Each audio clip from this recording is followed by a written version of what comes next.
All right. Hello, everyone. Welcome to the Millennials World podcast. And you know what, Brian? Do you like to laugh? Yeah, I would say I like laughter. I like having a good time and sharing in the laughter and the joy with those around me and getting closer to people through laughter. Yeah. That's good. I really like laughing too. I especially like laughing at really solid, just sort of like very out there, very like R-rated, just sort of underground comedians like Dane Cook and Kevin Hart. I don't know if you've ever heard of them. They're kind of underground. I don't know if you know about the Ron White guy. He does this he does this tater salad bit. Oh It's shit. it's, it's pretty good. I'm not familiar. I do know about the Here's Your Sign guy, but like I said, very underground stuff. I don't think you've ever heard of it. Those guys are crazy, man. They are really fucking crazy. And you know who else is really crazy? Mary Todd Lincoln. Yes. And also, Mary Tyler Moore was very crazy too. I think we can all agree on that. She's dead, Taylor. She is dead, unfortunately. It's just really sad. I just learned the other day that she died. At one point, I looked just like Buddy Holly. We got to end this before we could keep going for all Yeah, we night. keep going on forever. And speaking of comedy that goes on forever, Yeah, I was just speaking of going on forever. without a point, let's get into our subject for this week, the comedy special by Andrew Dice Clay, The Day the Laughter Died. Now, Brian, this was your choice for this week's episode. Why did you want us to review The Day the Laughter Died?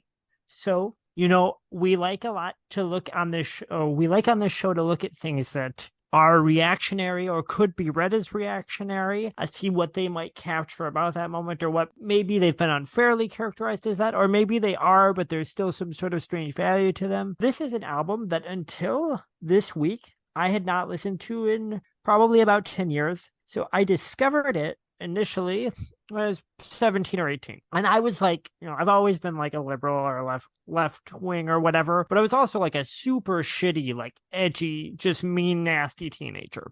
Yeah, Um, me like I too. was. Me too, man. It just And is what it is. so I read about this. I think I read about it on Mark Prindle's record review website back in the day, and was a little familiar with Andrew Dice Clay's persona. Then I knew the nursery rhymes and shit and did not like it. Thought it was like caveman comedy. It sucked. It was beneath me. It's for normies. But this review, I was like, that's interesting. And again, I was like shithead kid, and I was posting on like troll forums and shit. I was actually really into, like we've talked about before, like David Cross and kind of like edgy, confrontational, like what you'd now call alt comedy. And I was kind of like, oh, that's interesting that the Dice Clay, the guy with the stupid fucking sexist nursery rhymes, did this thing that's basically like performance art. And I loved it at the time. Showed it to all my friends when I was, again, about 17, 18. Kind of put it away and would tell people, oh, that's one of the greatest stand-up comedy records ever. One of the greatest comedy records ever. It's up there with like Get Small by Steve Martin. Up there with Killing Them Softly by Chappelle. Mhm. And then I checked it out again just a few years later, probably around the age of 21 or 22. In fact, yeah, it was when I lived in my first apartment, the apartment that I lived in when you and I became friends, Taylor.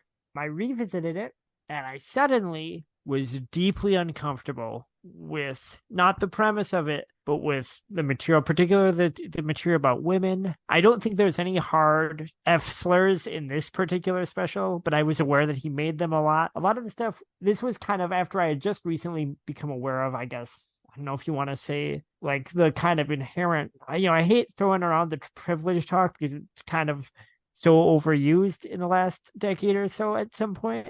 But it was like I had recently become aware of sort of like the harm of, being like a straight, like cis white guy and making edgy jokes for no reason but to make them. And so suddenly now listening to this, I got deeply uncomfortable. At the same time, I still was very impressed with it just as a performance. To me, even though I don't think Dice Clay would like hearing this or agree with this, it is more like a piece of performance art than stand-up comedy. And I was very impressed with it, both with like the balls to do it, but also with with how quick he is on his feet, even when the material is offensive, just like how much he's able to sell it. But I was also didn't like a lot of the material, was having a hard time reconciling my beliefs with this material now. So I kind of put it away.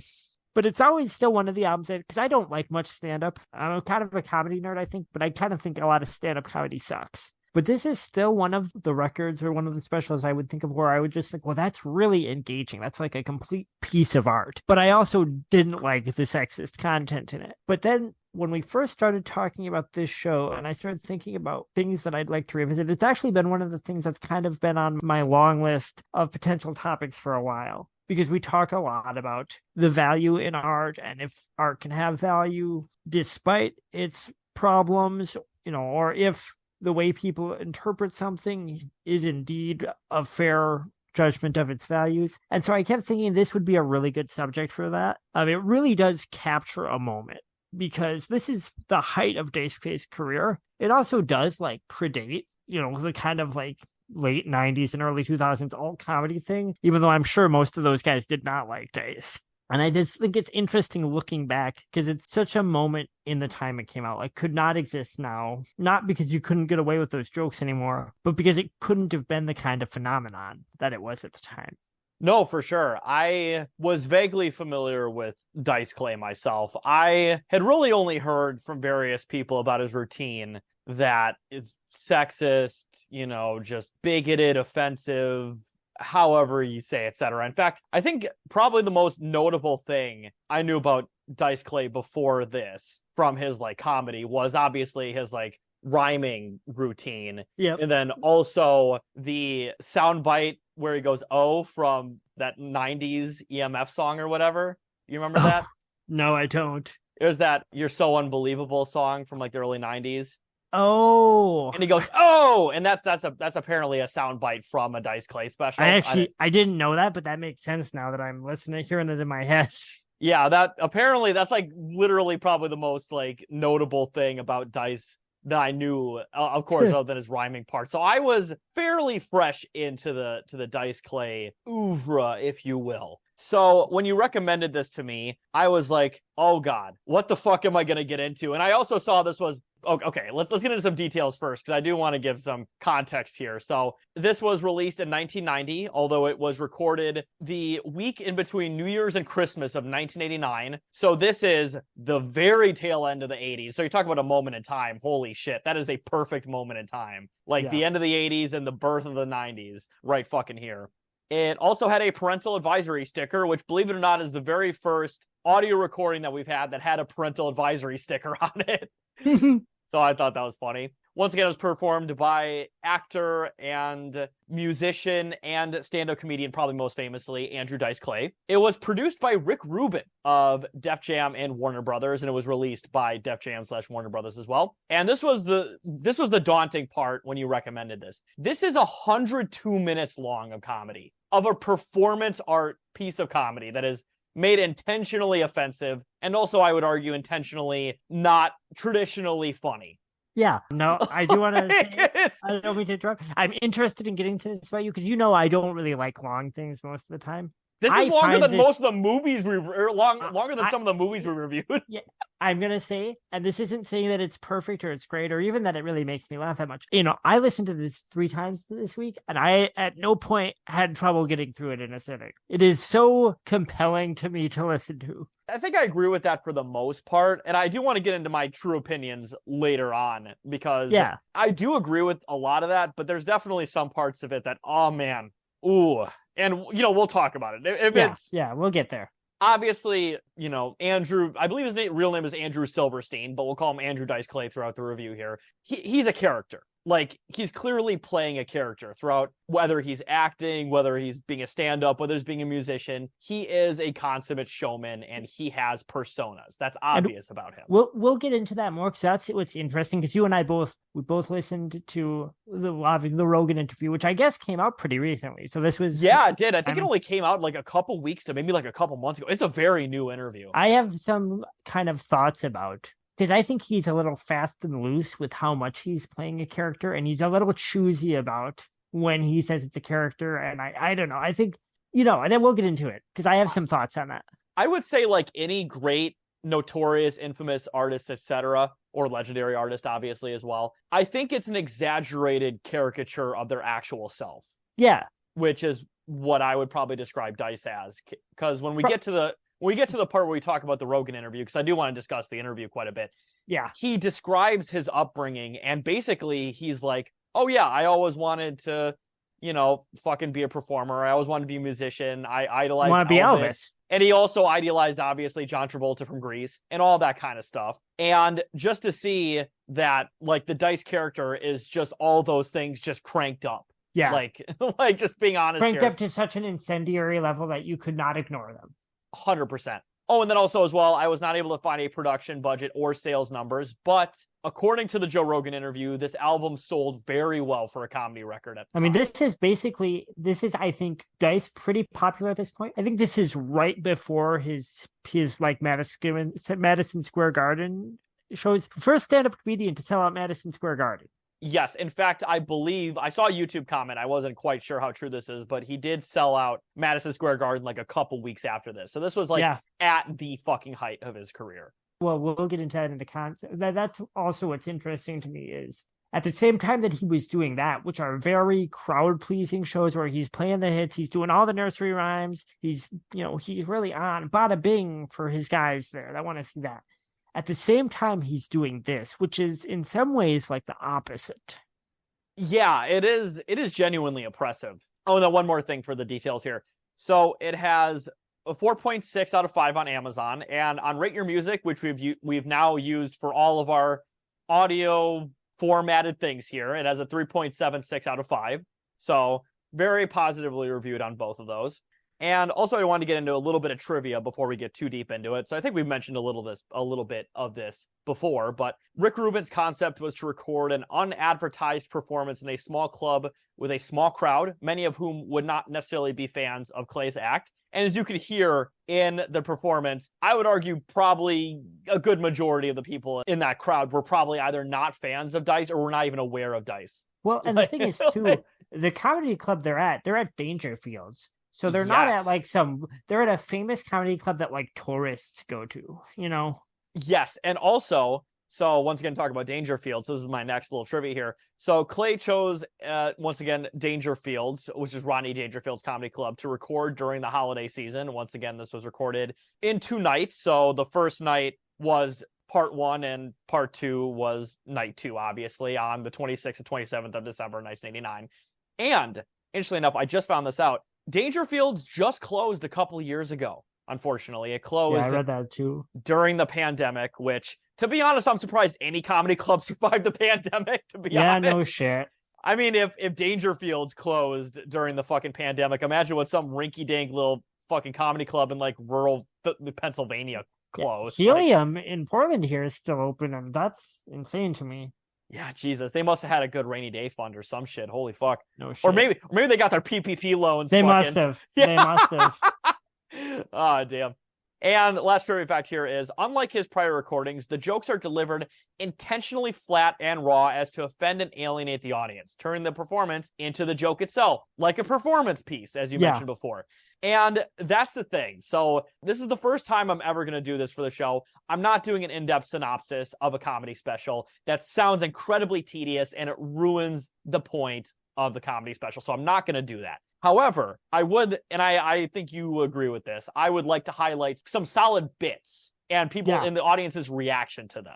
Yeah, I think that's the best way to go about this. Absolutely. Because, man, if I did a piece by piece of this, we'd be here for 4 hours and it'd be the most boring shit on the planet. Yeah. Also, a lot of this special, even like, that's bad for any comedy special. There's a lot of fucking uncomfortable silence in this performance. There is. And so, yeah, I'll get into just a couple bits that I thought were good. Not get super in depth, but just highlight a couple bits. So there's one bit where and this is just one of many, where he talks about going to, I think it was Macy's or something. And the whole thing is wherever he goes, he just gets blowjobs. He just gets blowjobs no matter what. It's like, so cool. You went to the grocery store? You get a blowjob? Yeah, of course I went to the grocery store. I got a blowjob. And, it's like, and I think he's also like kind of shitting on the audience a little bit. Like, yeah, you fucking asshole. I'm this fucking character and you want to hear the fucking hits? Here you go. And that's kind of that's exactly, he's coming out there and be like, hey, but in the worst, most unfunny version of the character they're all expecting to see. And then, there's another one where it's like at Macy's and like, I got online and he keeps saying online, which is really funny. Isn't that distracting? It's really distracting. I'm like, wait, when the fuck was this released? And it was like in 1989. I'm like, who the fuck was online in 1989? Like, what the fuck? Yeah, I'll blow a guy online once a year. To be fair, though, I feel like you knew a lot of people on SA who blew guys online at least once a year. Oh No, yeah. go there. I mean that's I mean, let's be honest, that's about 30% of the reason you went to any message board. No, especially back then. Yeah. Seriously, goddamn.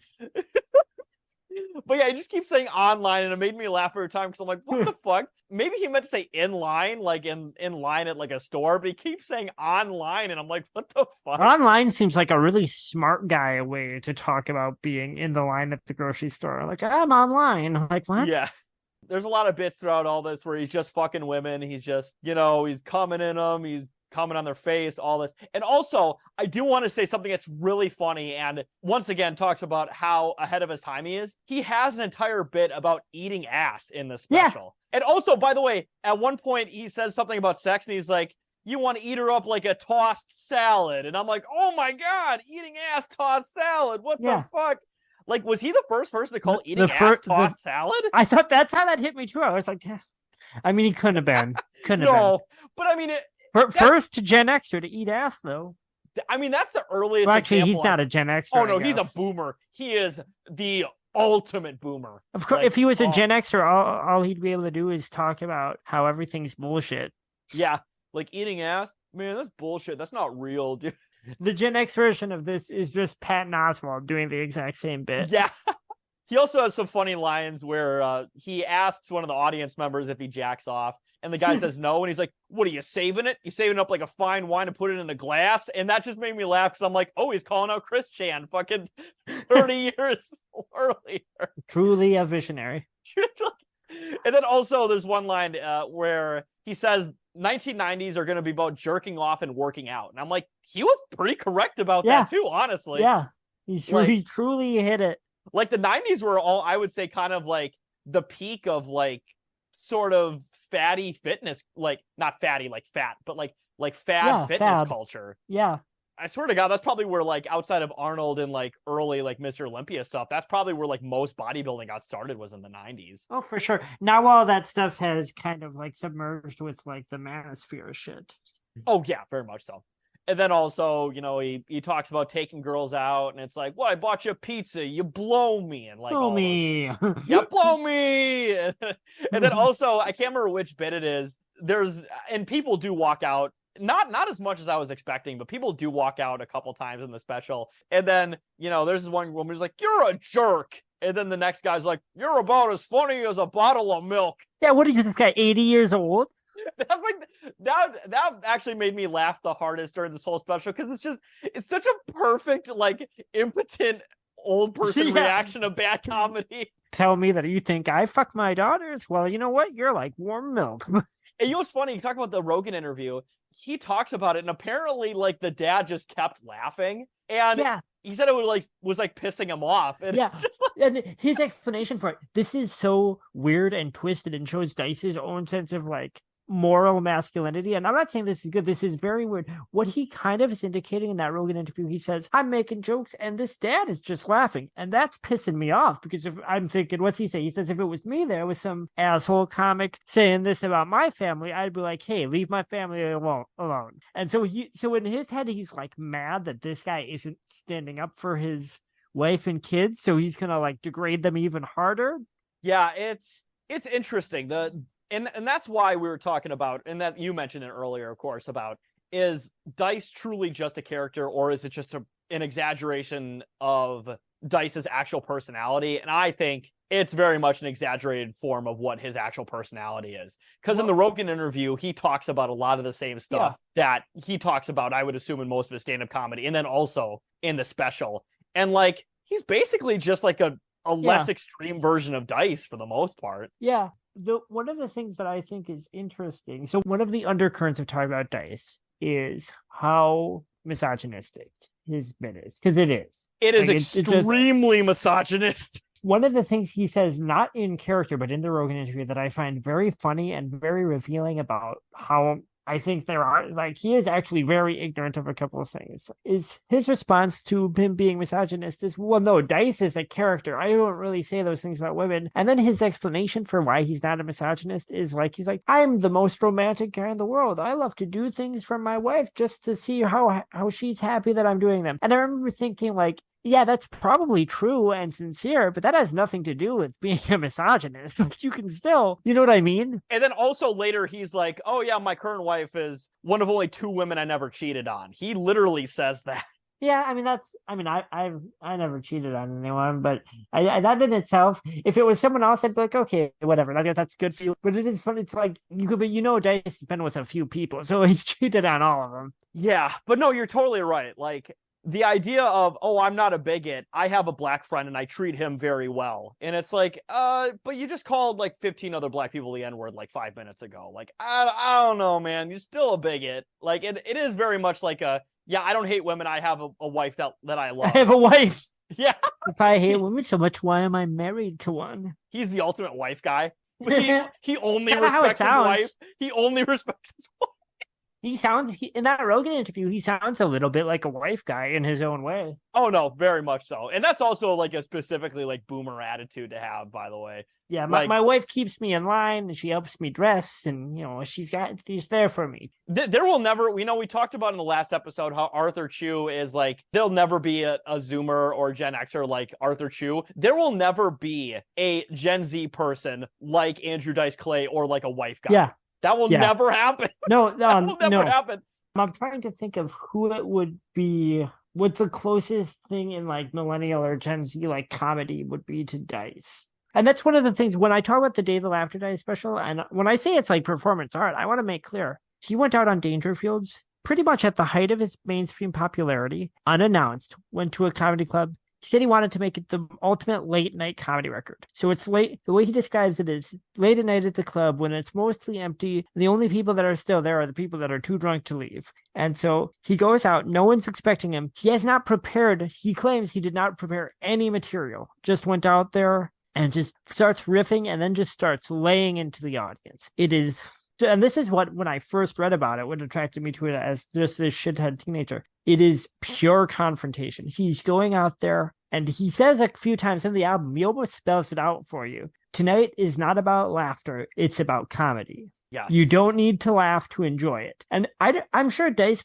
he might not think of himself as alternative, as experimental. This is almost like avant-garde comedy. It's the idea that we're coming out there, we're making the performance the joke and the audience the joke, and you're not going to laugh. You're just going to be taken aback by the audacity of it. Exactly. And like, other than Andy Kaufman, what other major comedian before Dice did that kind of thing? I mean, this is Kaufman-esque. I mean, it's a much unrefined, a much more kind of bludgeoning over the head approach. Is this the hot couch guy version of Kaufman? Yeah, it absolutely is. Yeah, I mean, yeah, I would say so. And also, I do have some criticisms, because I will say I actually did like the first disc of this pretty good. But I will say, and I listened to the Rogan interview, and because I think Rick Rubin originally didn't want to make this a double album. And I'll be honest, I really wish this wasn't a double album. It's just, especially disc 2 is, in my opinion, a lot worse than disc 1. I didn't like it nearly as much. There's some bits in there that I think are just like, and you talk about how uncomfortable. I mean, the Hitler particles in some of these bits on disc 2, like, are off the charts, man. Like, oh my God. The one about Native Americans is like straight up like Nazi shit. And I know it's a character bit, but man, that's when shit is bad. That's the stuff that I think when you get to it, I start to think like, was he doing it to up the ante on what he'd done? Because it's so like, this is the stuff that really bothered me on my current listen with it. That shit. So all the misogyny shit at least fits in with the Dice character. It has a place in that. That stuff, though, that kind of just comes out of nowhere, and you're kind of like... Because the only racist shit he says before then is like, talks about like black guys having big dicks, basically. He has a little bit about that. But that's really about it. Yeah. The Native American stuff is... I mean, that's actually for me, and I'm no part of the reason I'm not really offended by the rest of this is probably because of my own privileges and my own ability to not be offended. But that is like the thing where I'm just like, this is bad. Like, this is unfunny. It is going to, because most of even the offensive stuff in here, up until that point, doesn't to me go to a dark place. Agreed. Right? Yes. And there you're kind of like, well, this didn't really need to be here, as it doesn't fit in with Dice's bit. So you're kind of like, is he just trying to push to a place? Was it like he wasn't getting the same? People expected the misogyny. It wasn't giving the same shock. So he's going one over, or is there some other? I don't know. Yeah, and also like when he said they deserved it, and I'm like, Yeah.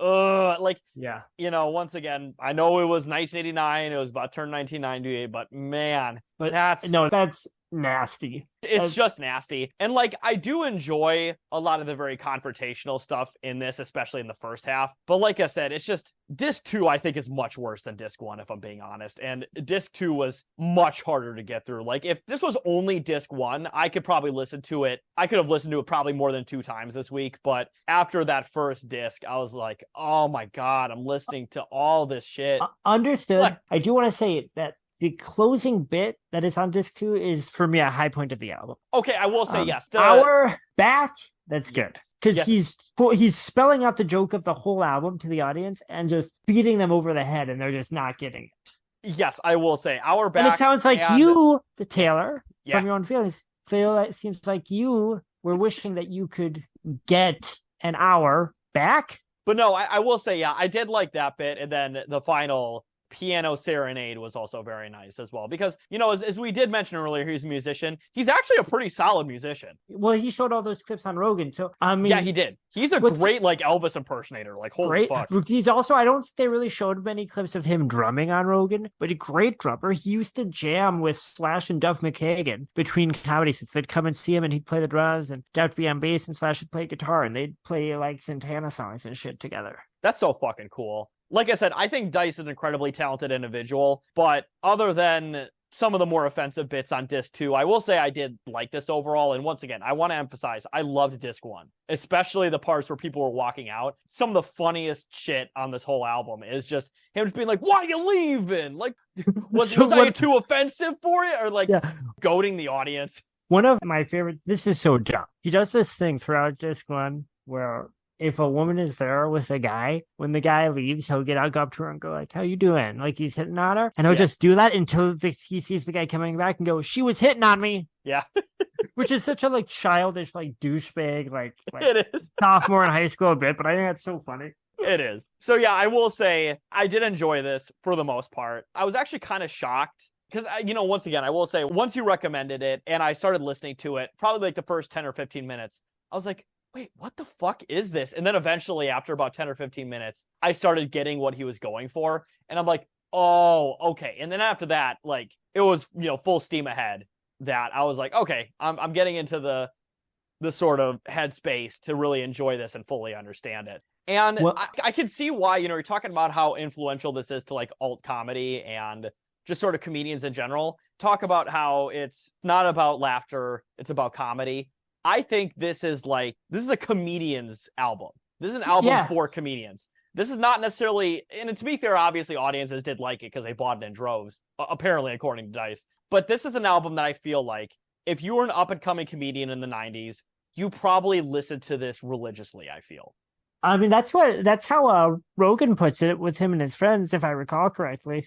Oh, yeah, very much so. Like, especially in that, because he came up in like Boston and then I think later, no, he grew up in San Francisco and he came up in Boston. That's it. So like that kind of environment, I could imagine, especially, once again, Dice is like a very stereotypical, like Northeast fucking douchebag greaser character. So like, I feel like anybody from the Northeast that is a big fan of comedy would probably just be like, oh, okay, I know exactly what I'm trying to go for. And I want to be like confrontational with the audience. Like, cause like what other big comedy trends were happening at this time? Like observational fucking comedy, like the least confrontational style of comedy. Yeah, this possible. Is like the opposite of the observational thing. Yeah.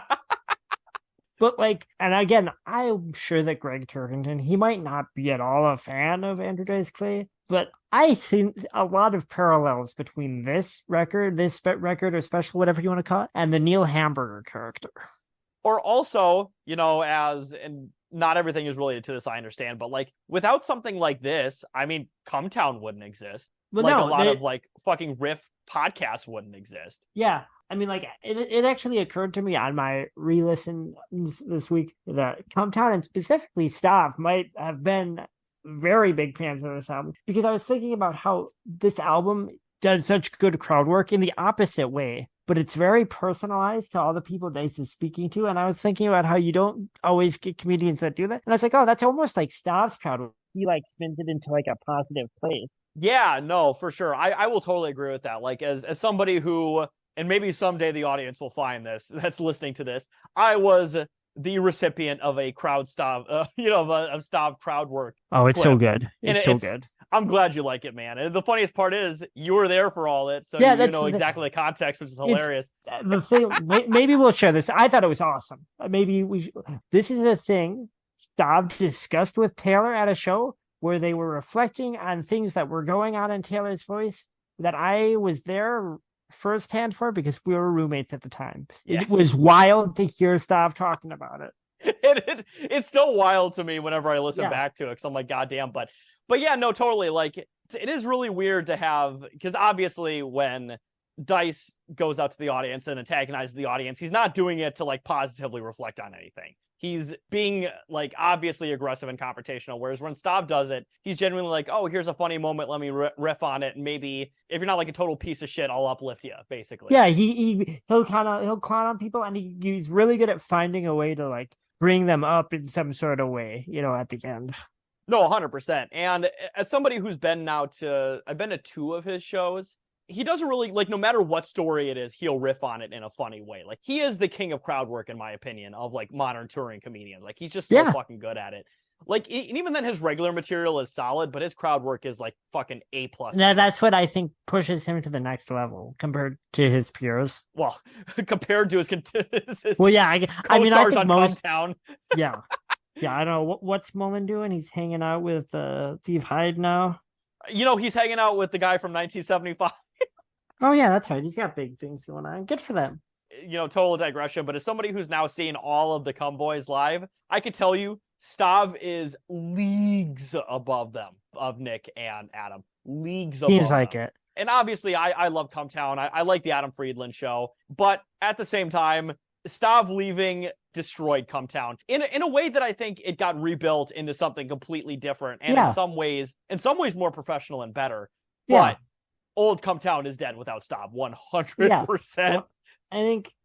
Stav has shown that I think he's maybe worked his bit into something that is maybe a little bit more palatable. And it kind of, to me, my impression I'm getting is that Mullen maybe isn't able to do that. That's the thing, though, is that, talk about the 1975 guy again. I can't even remember his fucking name. He's irrelevant. Matt Healy. Matt Healy, that's it. Like, when all those, like, Taylor Swift fans and, like, Ice Spice fans got mad at the podcast, they never mentioned the fact that Nick was the one who said the offensive shit. Yeah. Like, outside of the Ghetto Gaggers bit, he was the one that said literally every offensive part that he didn't even get any promo out of it. And in fact, hilariously enough, Matty Healy gets like 90% of it, and Adam gets the other 10%. Yeah. Like Nick doesn't get any of it, even though he was the one that may as well not said even it. Be there. That's the funniest part. Also, by the way, anybody, please watch the Adam Friedland show, because for whatever reason, they keep getting prominent guests. Like recently, they got fucking Chris Cuomo on the show. I mean, that's fucking hilarious. I don't know. Like, by the way, once again, a former CNN anchor, the brother of the governor of New York City, and whose father was also governor of New York State. Like, he's on fucking Adam Friedland show. Like, what the fuck? Like, is he a fan? And actually, the Taylor Swift, Matt Healy, the Cum Town, Friedland show debacle, I think brings a good segue to one of the things I've been thinking of, which is, during the Rogan interview, Dice was savvy enough to kind of avoid culture war bullshit. He doesn't quite go in, but he does allude, he's on Rogan, of course, to like cancel culture. And I was thinking about this album and Dice in general, how it was wildly successful. And by the way, Dice was controversial at his height. Very controversial. Yeah, like, so this isn't like, oh, it was fine, but he was also tremendously popular. But Taylor, did you read at all about the follow-up to The Day the Laughter Died? Yes, and in fact, that was actually another thing I wanted to talk about, too. So apparently, about 3 years later in 1993, which was also the year I was born, so coincidentally, his flop era started when I was born, of course. And talking about pop terms again. But there were a couple of big flops that year. Yeah. But yes, there was a sequel called The Day the Laughter Died Part 2. Now, from what I've read, because I have not listened to it yet, maybe we'll review it in the future. It's also significantly shorter than The Day the Laughter Died by like 35 minutes. But this was significantly less well received. And in fact, at one point, he gets into an altercation in the audience. Well, that's the thing. So I have listened to this, but not nearly as much as this record. I didn't re-listen to it this week in preparation for the show, although I should have. It concludes with Dice going after a guy in the audience to physically confront him, he'd been arguing with during the set. It actually not only flopped, it kind of ruined his career for a number of years. So I guess that was the point where it became too confrontational. I guess went from being impressively brazen to being just like, oh, we're just listening to this angry guy. So for myself, I don't really think that up until that moment towards the end, it's mostly just not as funny as The Day the Laughter Died Part 1. It kind of is rehashing the same premise. He's very good at it, but you've got this record. Like, can you recapture that without just repeating yourself? I would say no. But that incident, which I think did not quite end into a physical fight, it didn't quite get to that point, but it was a real moment, I guess, where he was going to like kick the ass of this guy in the crowd, and you can hear it building towards that on record. That really made people turn on Dice. And again, I think it was maybe a long time coming. He was very overexposed for a while. He was also trying to transition to a leading man film career that people really, really did not. Yeah, I heard that was a massive flop.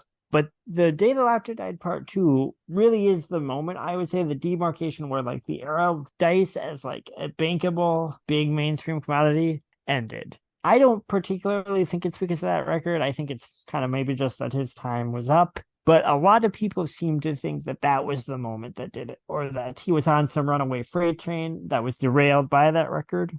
But like I said, he doesn't really get into cancel culture shit, at least not in the Rogan interview. I'm sure he has thoughts about it. I'm sure he does. But what I think is really interesting, though, is that I think it shows the sort of staying power that somebody like Dice has to not jump into the zeitgeist culture war bullshit as heavily as like somebody who, by the way, and I'm not a fan of this guy's comedy, and I don't think I've ever actually listened to a full set of his, but I've seen him on interviews. Somebody who clearly is trying to ape the sort of like New York City, like fucking Italian douchebag thing, which hilariously enough, like Dice plays like kind of like an Italian caricature. He's actually Jewish in real life. Yeah. But it's really funny, though, because I've seen a lot of threads recently where, like, New York, Jewish, and Italian, like, mannerisms and stuff are almost kind of interchangeable, like, as a bit on the internet. I don't know how true that is, but, like, every time I've seen somebody in a movie from, like, the 70s or whatever in New York City, and they're either Jewish or Italian, it's kind of hard to tell them apart. Like, I don't know what that's like about. In a Scorsese movie. Yeah, exactly. But at the same time, like, somebody who's trying to do that, but clearly is so fucking bad at it, is somebody like Nick DiPaolo.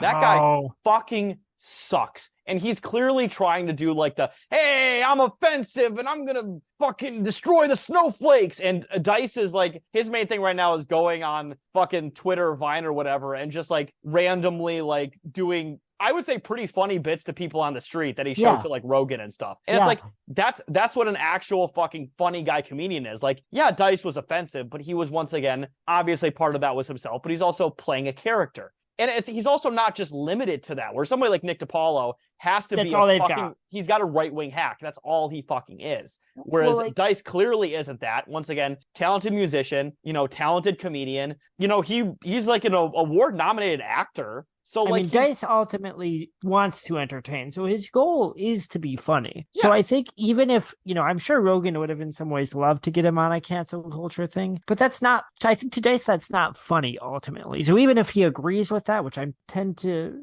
think he probably does think all that dumb shit, he probably is savvy enough to be like, yeah, that's not funny. That's not really what people want to hear from me. He does get close to it a couple of times. I think he says like, something like how people have tried to cancel him and, they can't. And I think the truth of that is that, well, he mentioned that woman on SNL. And by the way, I'm not just calling her that woman, like, that was it. I just couldn't remember her name. I wasn't calling her like that woman, like a Dice routine would say, but no, something like that was probably the closest it got at his like heyday. But even then, even if he like slightly agrees with it, that's tolerable to me because he's not making it his whole fucking bit. Unlike a lot of what comedians do nowadays, which is just boring bullshit. The truth is that, and I think this is maybe another prologue we can get to, like, the Cumtown guys and shit, is like, yes, they can't cancel you if you don't acknowledge it, if you don't defend it. 100%. Because honestly, all the controversies that, once again, like hacks like fucking Nick DiPaolo or Jim Brewer or any of those fucking idiots do, right? Once again, they're not going to cancel you because nobody gives a fuck. Nobody cares. Your comedy sucks. But once again, Nick Mullen from behind the scenes can manufacture giant internet controversies and nobody even acknowledges it was him. Like, that's impressive, actually. If you don't go like, oh, I need to defend myself from this, it's like, okay, so let's say someone says, and maybe, and I'm not saying it's right or wrong or whatever, I'm not even, but let's say someone says something that is offensive and a lot of people get mad and, they boycott your work or whatever, which is really what it is. We all know that, no one's being canceled. People are just responding to things that you said, whatever. We all know that. But if you don't respond to that or you don't feel the need to defend yourself, I mean, unless you've actually done like some heinous crime, you're not really going to get like that kind of quote unquote cancel blowback, Really, the only people that get canceled are people who go to prison and stay there. Which is not even being canceled, that's going to prison. That's going to prison, exactly. But that's the closest thing I can think of to actually getting canceled. Like, R. Kelly was canceled. Like, no, it's in prison. The vocalist for fucking Lost Prophets was canceled. But that's totally true. Like, Dice is obviously a very skilled entertainer. And to be fair, unfortunately, even skilled entertainers have gotten caught up in the cancel culture. Dave Chappelle. Yep, I was literally at one point the best. Dave Chappelle. At one point, the best in the fucking. Yeah, and now he's just doing like just boring hack like local comedian fucking material. He is doing hate speech. Yeah, exactly. I don't mean that in a hyperbolic way. I mean, that's his whole bit now. No, exactly. Yeah. And also like simping for Elon Musk. I mean, what a just genius material. Yeah, that fucking sucks. Like, obviously, once again, if any comedian just wanted to bring Elon Musk on stage, whatever, right? But Dave fucking Chappelle is just like, hey, this funny bit, I have the richest man on stage. What's funny about it? Where's the joke? Like, what's the joke here? Someone who always had a joke, who had the best jokes, now has nothing. They have no material. Ooh. Well, what's funny is that, like, fucking Bill Burr used to write for the Chappelle Show, and we talked a little bit about how we're not big fans of Bill Burr. Never got into him. But, like, you gotta admit, whatever Bill Burr wrote for the Chappelle Show is better than what Chappelle is doing nowadays. Of course. One of the things when we're talking about the misogyny in Dice, which is, like, the main thing that he got blowback for back in the day, even though, again, I would say that the racial stuff is much worse to me. It's a lot darker.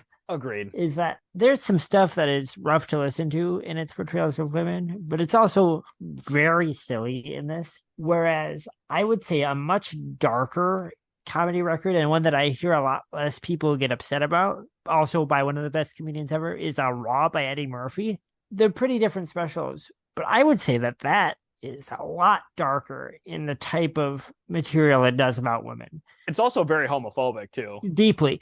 Well, so the thing I would say is, Dice is infamous for sexism, and not undeservedly, but when you compare his bits about women to, say, Raw, it's like, well, it's bad. I'm not saying, I'm not even sure if I'm convinced that it's satire very much. It's not like he's making a statement about guys like this, but it is kind of like over the top, which again isn't to say that it can't be harmful. The stuff that, say, Eddie Murphy is doing in Raw is kind of like observational humor that we're all supposed to just take as granted is correct. That's got some really harmful stuff baked into it.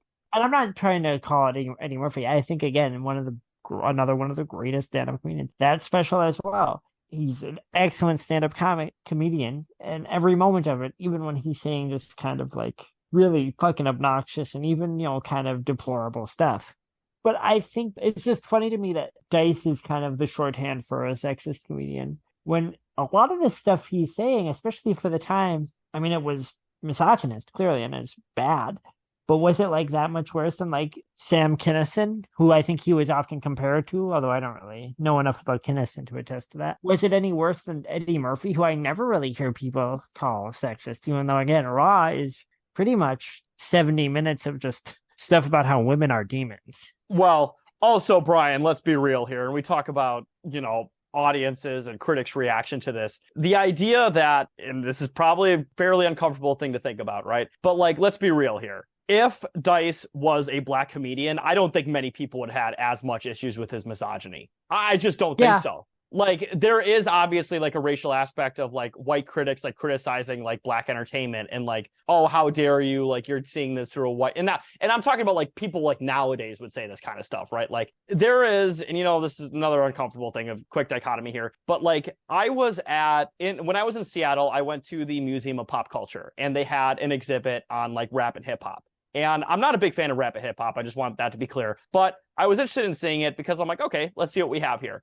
And honestly, there were so many things that they cited that was like misogyny, misogyny, misogyny, misogyny about like all the songs and the lyrics and the stuff like that. Like, let's be real here. Like, rap and hip hop is like very misogynistic. Like, a lot of it is very fucking misogynistic, especially at that time. But even still, yeah, yeah. But like, how many people call that out nowadays? Like, nobody fucking calls that out nowadays. But well, like, the one thing I did think was really funny is the one thing they called out in that exhibit was Kanye's anti-Semitism. The one thing they called out was that one. They didn't call out any of the misogyny. They just called out the fucking, and you know, that's the thing. Like, people say, like, well, you know, what about music you like? Like, listen, metal is also super fucking misogynistic. I'm not gonna fucking deny that. Well, like I mean, I'm not really interested in what's problematic or what's not. It's I'm not saying that either. I'm just saying in general, like, you know, we talk about why Eddie Murphy hasn't gotten criticized for it as much as like, maybe an uncomfortable truth is that maybe black artists just get more leeway in doing offensive shit, like, just critically. Well, I think part of it, to me, my thought is that I think there's also a difference in approach. Like, Eddie Murphy isn't particularly trying to be confrontational when he says those things. Okay, that's true. His sort of thing that he's coming off of, even though I actually think it's worse, and I think it was more genuine, and it's like, hey, I'm just talking about men and women relationships, and then just says, he talks about wanting to get a Japanese woman because they're docile and he can have pussy control. I mean, that's like an hour of that special is shit like that.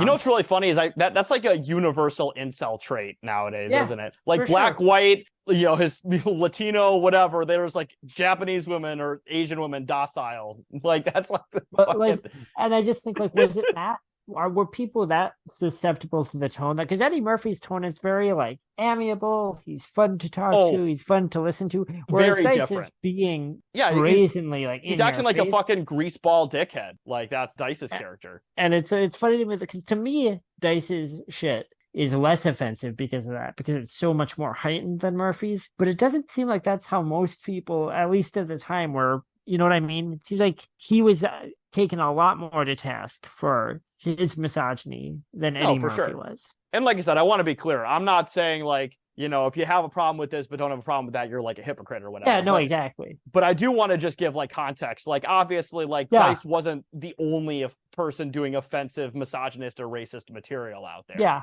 So I feel like there does have to be some consistent standards. You know what I mean? Or at least they should be discussed when you're talking about the art, you know? Exactly. Or like, you know, talk about this is like a elderly millennial topic, but I recently listened to Chapo and Murder Brian's review of the Woodstock 99 documentary, and they mentioned in the documentary, they're like, oh, you know, Fred Durst, you know, wrote lyrics about misogyny and whatever, blah, blah, blah.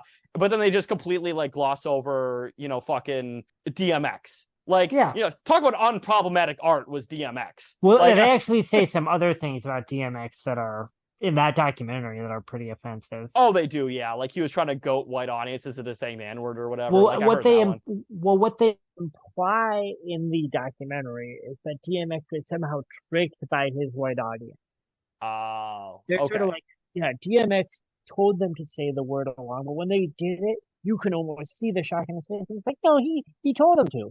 Okay, you know, I'm sorry. Like, what do you think? DMX was this dummy who was like played off and was like being abused by his audience? No, he had the audience in the fucking palm of his hand. Fucking woo DMX, like, oh, please, audience, please. Yeah, exactly. Be nice to me. Yeah, I'm just sitting here all kawaii. This recently deceased beloved artist, and they're taking this moment, this spectacular moment. It's probably the best performance of Woodstock 99, in my opinion. And they're reducing it to like making him a victim. That was some bullshit. That's something I don't know if I want to do an episode on it, but we should. I have watched it when it came out, and it made me so mad. It made me want to break stuff. Yeah. And total digression here, but I do also want to mention another funny bit that, like, the one I actually laughed at the most in the Day the Laughter Died special, which was where I think he's talking about eating ass, and he's like, I want to get all up in that ass like Richard Nixon, and he does like a Richard Nixon impression. That made me laugh. That made me laugh really fucking hard. Yeah, I just like the cheek shaking. Like that. It's just like, yeah. I knew you'd like that. It's probably like the most objective, like, stand-up comedy segment in the whole Well, fucking and thing. that's like when that first 10 or so minutes when he kind of is out on stage and kind of figuring out what he's going to do for the night. And my feeling of the whole show is that first 10 minutes, he comes out and it's kind of like he's doing a dumbed down, very unfunny version of his bit. And then once he starts getting the crowd work going and getting people uncomfortable, and you can, by the way, this is an intimate venue. It's pretty empty. It's very late at night. You can hear him smoking. Yes.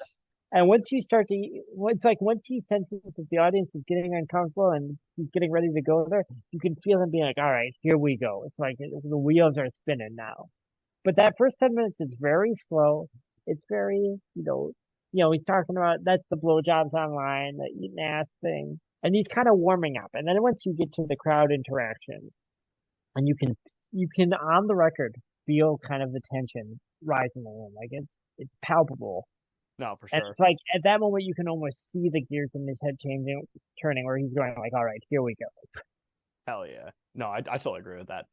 All right, so let's get into some of our final thoughts here before we get on to some of the Amazon reviews, because I did actually find some pretty funny Amazon reviews, so I will keep that as part of the regular segment here.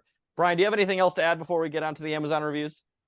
This is still, I mean, revisiting it now, it's one of my favorite stand-up albums. I can't think of any other stand-up performance that's quite like it. It really is like performance art. It's going out there with no material and just confronting the audience and just feeding off of their discomfort. It does not really make me laugh very much, but that's the mission statement that he says himself a few times. It's not about laughter, it's about comedy. For me, I mean, it is long. I actually, when I listened to this week, at no point did I feel like it was going on too long. It went by so quickly for me. I think it's not ha funny, but it is very compelling. But it is offensive. It is objectively offensive, particularly on the second disc. He goes to some dark places, and I don't know if he's trying to up the ante on the shock humor or what. So I wouldn't just recommend this album to anyone. If you don't like discomfort, or if you just don't want to hear some of that shit we talked about, then you don't need to listen to this. You're not like missing out on anything by not hearing it if that is going to upset you. But just as a listening experience, I think it's one of the most compelling comedy records that I know of. I agree. So once again, I really enjoyed disc 1. Disc 2, I think, has some good segments, but overall, I agree. I think it goes to too dark of places, and whatever it is, it just did not hit for me. But I will say most of this record, a good like 2/3 to 75% of it, hit pretty well for me. And also, I would pay to make a Ted Lasso fan watch this. See, that's what I was thinking too. I would love to do like fucking Clockwork Orange, like exactly, and make them watch this fucking or make them listen to this special and just watch. I was thinking of that too. One of my best friends is like a Ted Lasso guy, and I kept thinking, I wonder what he'd think of this.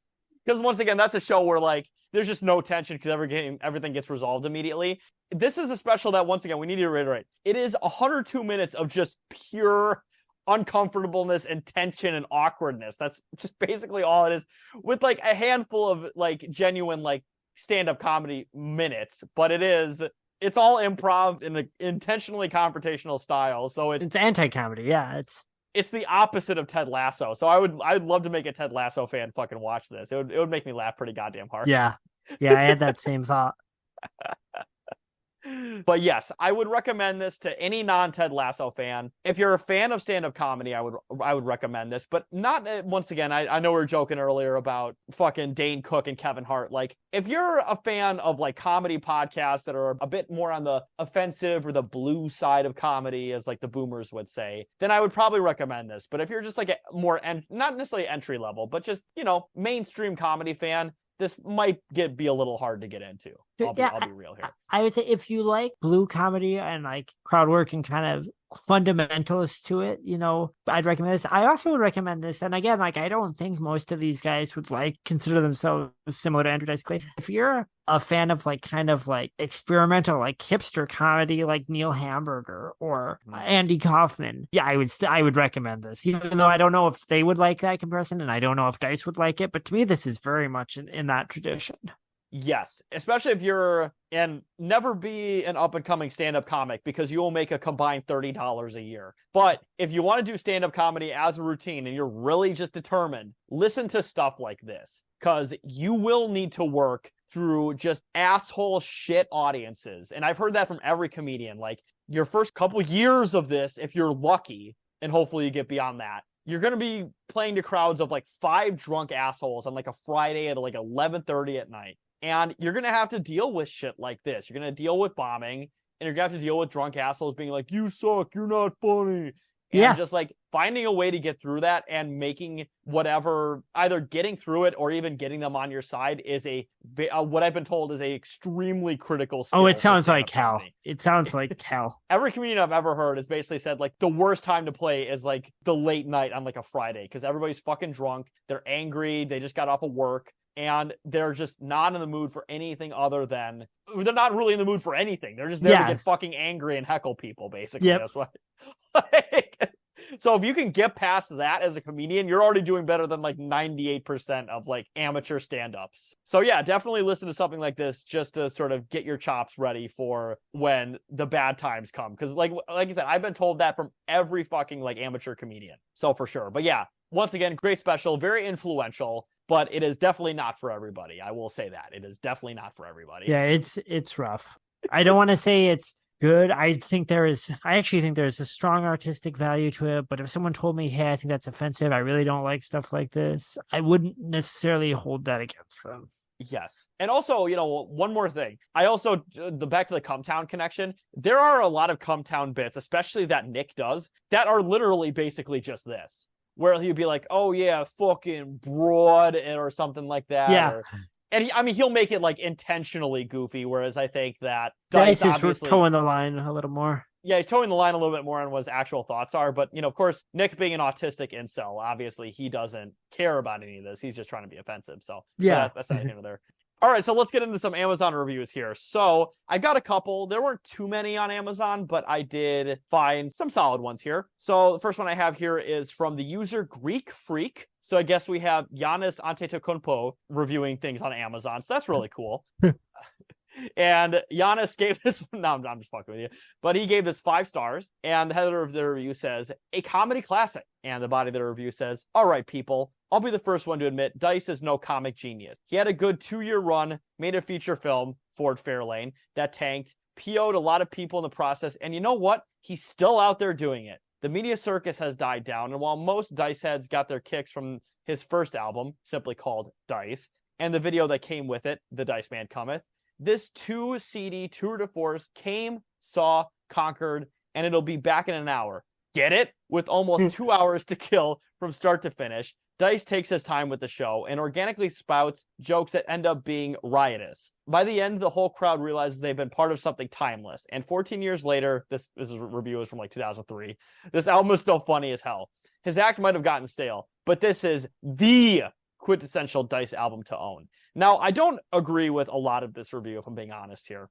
I think he had more than a good 2-year run. I think, honestly, outside of, obviously, the nadir of his career, which was, we've described earlier, which was The Day the Laughter Died Part 2 and the kind of fallout from that, when, as you mentioned, things just got a little too real seemingly. But I would argue, outside of that, like, he's always been a figure in pop culture since, or like even at his like earliest time and after that. And also, I totally forgot to mention too, he was also very instrumental in getting a lot of like popular comedians and now current like podcast hosts like careers off the ground. Like he mentions Eddie Griffin, he mentions Bobby Lee in the Joe Rogan interview, and those are people who are both fairly prominent comedians and like podcast hosts to this day. Yeah, that actually, the Bobby Lee connection, hearing him talk about that made me happy because I did not know that, but it does make sense. Yeah, so like Dice is a very influential comedian, obviously, just from his actual stand-up, but also the fact that like from the sounds of his Rogan interview, he was always there to stick up for like up-and-coming popular comedians. He also mentioned that he knew Joe Rogan back in like the early days of his stand-up comedy, and he was basically like asked him like, wait, you have a popular show on TV, why are you doing clubs for like 50 fucking people? You could like sell like 1,000-seat arenas right now or whatever. Like yeah, it sounds like he really, I mean, I don't know if him and Rogan, it sounds like they are, maybe they're not close, but they definitely are in touch. And I don't know, it seems like, to hear Joe talk about it, it sounds like Rogan was kind of trying to kind of like give him pointers that led him to make, some of the business decisions that he made now. Yeah, for sure. And like, yeah, even if he had just helped out Joe Rogan early on, Joe Rogan's like the biggest podcast in the fucking world. Oh yeah, no, Joe Rogan, for better or worse, he has changed media consumption and pop culture. Yes, and the way we talk about it. Once again, $100 million for a 10-year Spotify deal. I mean, insane. Jesus motherfucking Christ, insane. And that's not including his ad rev. That's true, yeah. So, like, yeah, we do need to reiterate that Dice was incredibly influential as a comedian and entertainer. So this guy, and to be fair, this is an older review. This is like a 20-some-odd-year-old Amazon review. You know, obviously Rogan wasn't as big of a deal back then. I mean, the podcast hadn't came out. Well, really, the only notable thing he was on was fucking news radio host of, at the time, a pretty early MMA. And then he was on Fear Factor. So Rogan was not a big deal 20 years ago, like not a gigantic deal 20 years ago. In 2003, Dice may have seemed like more of a has-been than he is now. Like now enough time has passed that, you know, it's sort of, you know what I mean? Now enough time has passed because it was longer than 2 years, but his time where he was huge was relatively short, maybe 4 or 5 years. But now I think enough time has passed where you can look back at that and see it as what it was. 2003 is just a few years away from that still, so it might have so in hindsight, in hindsight. Whereas I do think it's really funny when we did the Jane Doe review, where like everybody's just like, this is the most influential album of all time, hell yeah. And it was like 3 days after it came out. It's incredible that they ended up being right, because normally when you see that about an album that just comes out, it ends up sucking and everyone forgets about it. Yeah, so I thought it was really funny that the Amazon reviewers got it like pretty much completely on the money like 3 days after the album came out. Yeah, how? That's fucking bizarre. But yeah, definitely this guy, I think if you were to write that review now, I think he would probably change his tune just a little bit. But you know, once again, this was still very much early in Giannis's life. He was a child at this point now. But anyways, let's get into the next review here from Rich L. Let's see if this album is a Rich W. This review is 4 stars. The header of the review says, back, get it? And the body of the review says, so, a comedian at his peak of popularity decides to do a couple of low-key shows as an experiment with anti-comedy. It's recorded and released as a double album. Overall, it's hilarious. It's not the career destroyer that the sequel was, but it's pretty damn funny. The classic bit is, quote, our back, get it, unquote, which is one of the funniest things ever captured on tape. Yeah, I love that bit. It is a good bit. And it's one of those things, too, where I feel like that's almost like a piece of like modern comedy to a certain extent.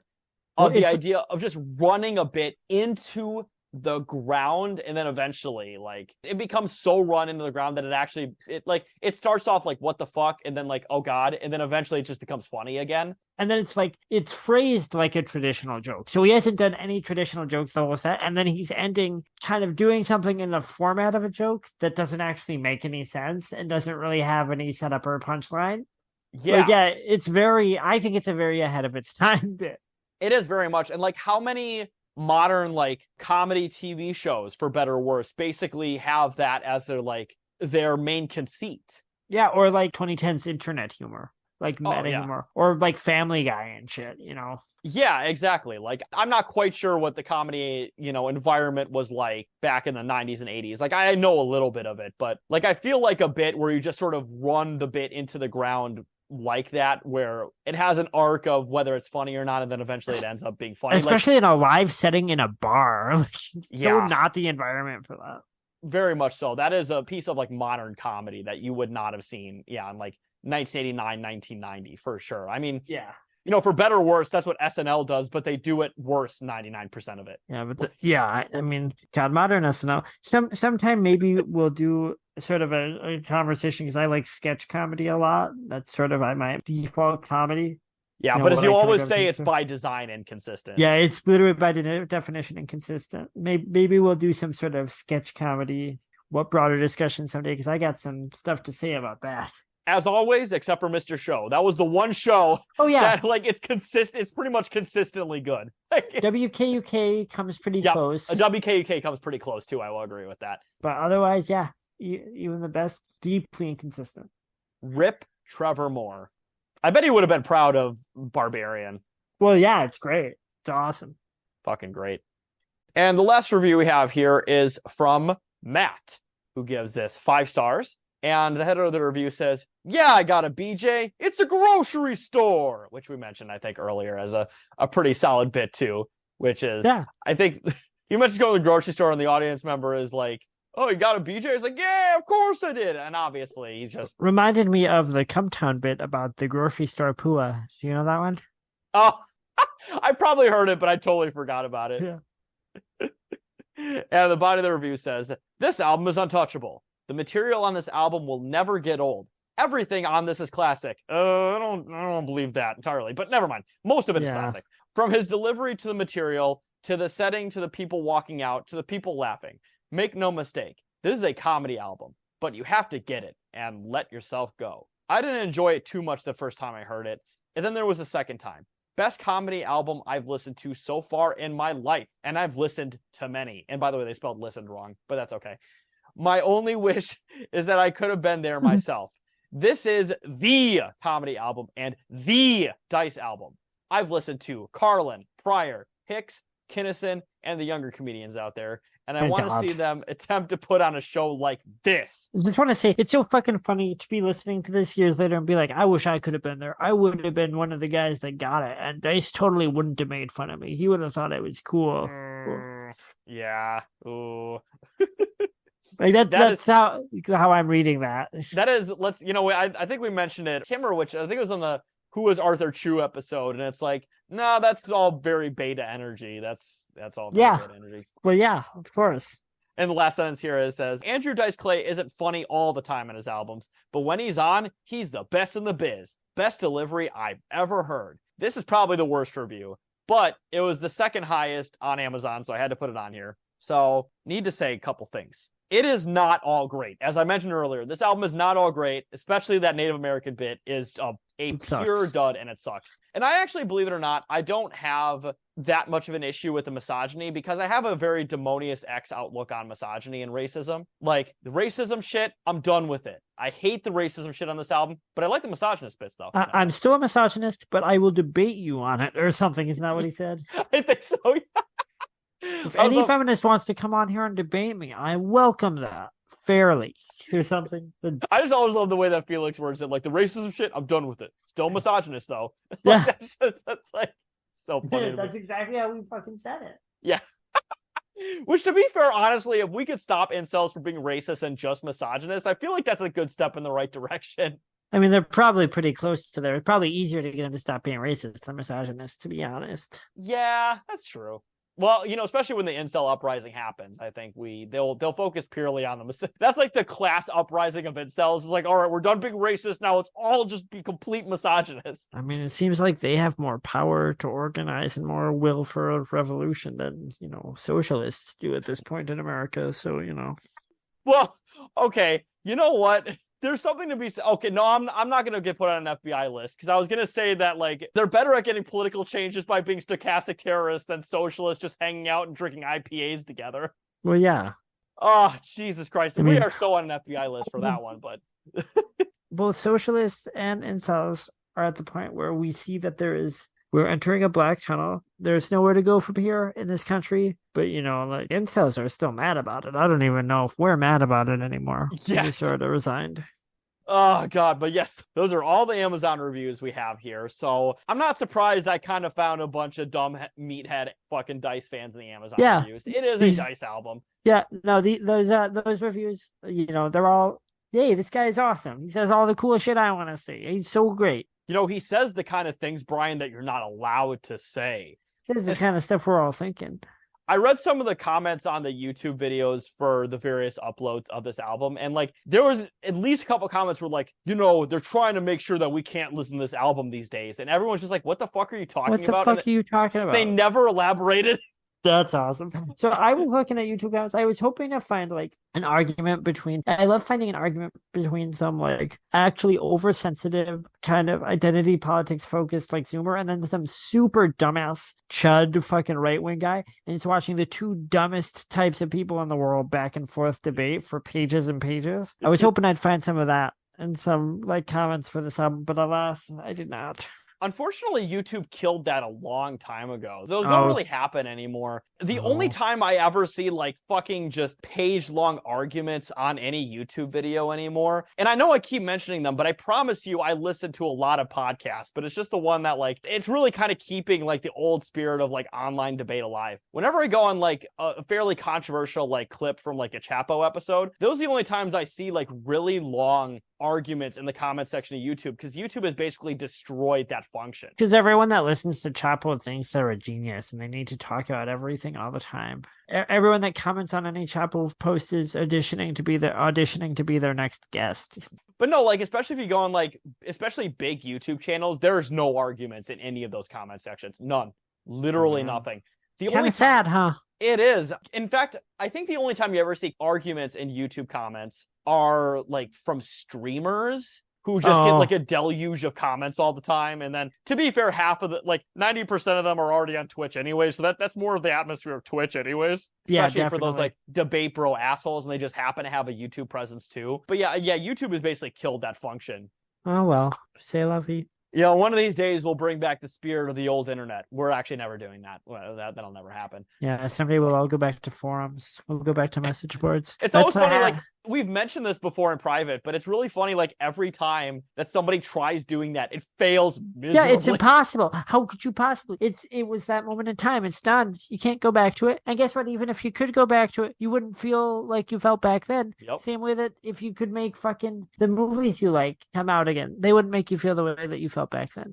But I will say, spent my teen years on message boards and forums primarily online, and didn't know it then. That was the best way to be online.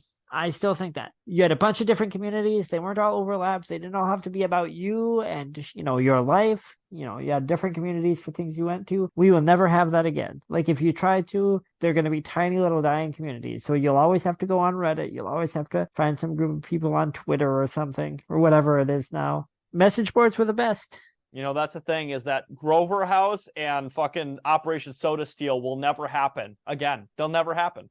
Well, yeah, I mean, like, no goon project would have the sort of an insulated enough community to prop it up. Well, that's still big enough to spread it around and mock it. Anything like that would go like viral from like Reddit, and then everyone would have to be in on it. You'd never get to see it develop. Well, I think the ultimate death knell for like goon projects was when Stockton Rush died. I mean, it is like a goon project. Bunch of people emailed me saying, "Hey, this is really a bad idea. You don't really know what you're doing." No, I'm fine. I'm just going to do it anyways. That is like the spirit of SA, wasn't it? That was like the goon project thing. It was like, yeah, I made my zip line. I made for the summer camp where I'm going to be a counselor, and people are going like, "Hey, this is going to kill a kid. This is going to like rip their arms off if they go down this zip line." Yeah, well, I think I'm just going to do it anyways. Hey, me and my roommates pulled together and we bought an above ground pool and we put it in our basement, and it has a bare bulb light hanging right over it. Like I said, like as we mentioned, nothing will ever happen like that again on the internet. Yeah, it's really it would go sad. It would go super viral right away now because they're all connected to social media. Yeah. But here it was on a small enough community that you actually would have people going, "No, it's fine." And then somebody on like Twitter would be like, "Hey, I found this thread from this person who had the above ground swimming pool where they called like every black person in existence the N-word." They get milkshake ducked immediately. Oh yeah. Like, I mean, that would happen on something awful too. It just wouldn't get them banned. Yeah. And then they have to rebuy a membership and pay $10. I mean, we won't get into it more, but yeah, that forum meant a lot to me for good and bad reasons. I was never on SA, so for me, a lot of this stuff is just really funny because I see, obviously, once again, Felix talks about it a lot from Chapo. I see like people on Twitter mention it all the time, and like SA genuinely did seem like just almost kind of like a magical place to a certain extent. It was. There was a period of time where, in the 2000s and maybe very early 2010s, it was kind of magical. There will never be another community like. Well, forget about it. There were obviously all these dumbasses who sucked that you were there to gawk at in the human suit, and then there were like really creative people who I think that community did give them sort of. It was enough of a closed community for people to really develop their writing or their video making or their long form essays in a way that maybe you can't necessarily on YouTube.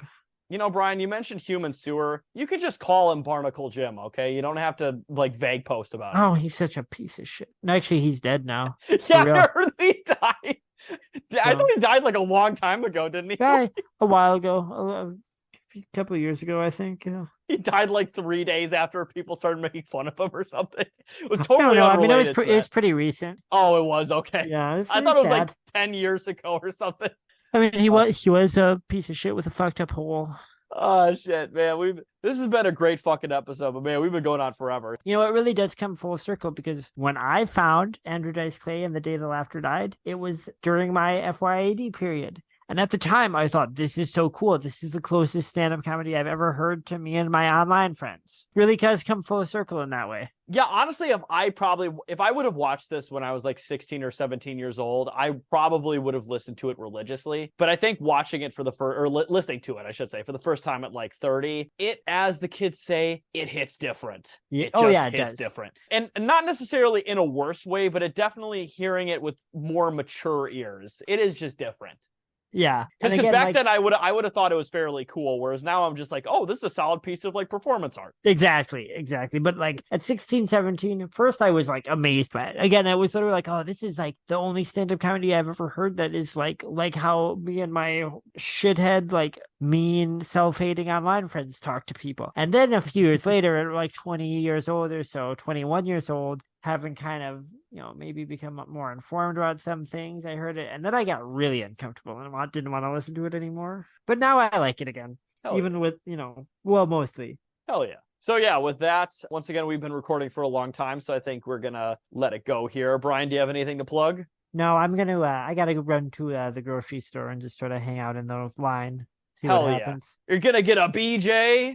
I'm hoping, man. Yeah. I mean, I'm in Portland, so it's all self checkout these days, which I don't support because it's anti-union and anti-worker, but also because it's good to get a BJ from the self checkout machine. And also, I feel like hitting up a random girl on the street for a BJ in Portland is a risky endeavor.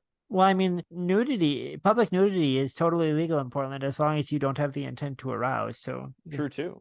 God, Portland is the best city in the world. It really is. I fucking love that place. I mean, I make fun of it a lot, and there are, obviously it's downtown's got some rough stuff. I moved here about 5 years ago, and there's nowhere else in the world right now that I'd want to live. Hell yeah. All right, but I will plug my Twitter account. You can follow me at Carlos Chantor on twitter.com. Please, I need more followers because the only followers I'm getting at this point are bots. And you know what? I love interacting with them. I always give them my credit card info and my social security info, but I need actual people I want to give like my credit card and debit card and social security info to. So if you're listening to this and you follow me, I will give you all of my money. Just please give me attention on the internet. I'll follow you. Hell yeah, dude. I appreciate that. Yeah. No, you can follow me on Twitter at John Stab. That's JONSTABB. I don't really post about much. I post about whatever I'm watching or listening to, mostly for the podcast or whatever. That's about it. Also, yeah, we did have a little bit we were on a mini hiatus. I think Taylor and I both got kind of caught up with shit going on. Both had things going on at work and whatnot. I'm really excited. I actually have been brainstorming a lot for some future episodes. I think we've been branching out a lot lately, and I'm really glad for it. We have some really cool things that are kind of cooking up. Hell yeah. And honestly, I got some cool things on the fucking docket for me too, man. So I'm really excited to get into that shit. But yes, with our final thoughts out of the way, have a good night, everyone.